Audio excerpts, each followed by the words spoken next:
S Nair.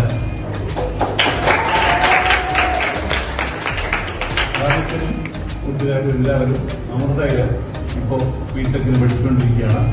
അപ്പോൾ artificial intelligence ഉപയോഗം ഏതെല്ലാം മേഖലകളിലുണ്ട്. അപ്പോൾ ആർട്ടിഫിഷ്യൽ ഇന്റലിജൻസ് പുതിയ സബ്ജക്റ്റാണ്. അത് വളരെയധികം സ്കോപ്പുള്ള സബ്ജക്റ്റാണ്. അപ്പോൾ ഡ്രഗ് നിർമ്മാണത്തിലും ഹോസ്പിറ്റാലിറ്റി ബിസിനസ്സിലും അതുപോലെ ട്രാഫിക്കിലും അങ്ങനെ വളരെ നൂതന മേഖലകളുണ്ട്. അതിനെക്കുറിച്ചെല്ലാം അവരും അവരുടെ കൂട്ടുകാരും നിങ്ങളോട് സംസാരിക്കും. നിങ്ങൾക്ക് ഒരു ഐ ഓപ്പണർ ആയിരിക്കും. പുതിയ മേഖലകളിലേക്ക് പോകാൻ ആഗ്രഹിക്കുന്ന കുഞ്ഞുങ്ങൾക്ക് എന്തൊക്കെയാണ് നിങ്ങൾ ചെയ്യേണ്ടത്, എന്തൊക്കെയാണ് ഇതിന്റെ സാധ്യതകൾ.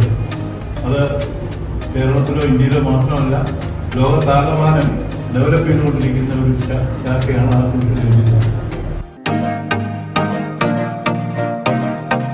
Artificial intelligence capture the imagination of the people from there.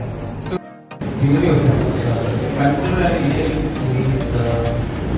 പക്ഷേ ChatGPT, ബാർഡ് അതുകൊണ്ട് AI സിസ്റ്റം യൂസ് ചെയ്ത് കഴിഞ്ഞാൽ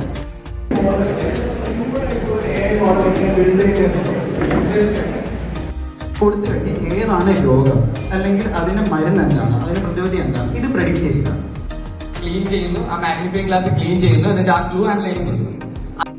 പിന്നെ ഡേറ്റ സയൻസ് യൂസ് ചെയ്യുന്ന ടൂൾസ് എന്ന് പറയുന്നത് ബേസിക്കലി പൈത്തൺ. സെന്റൻസ് ഉണ്ട്, ആ സെന്റൻസിനെ നമ്മൾ ഡിവൈഡ് ചെയ്യും.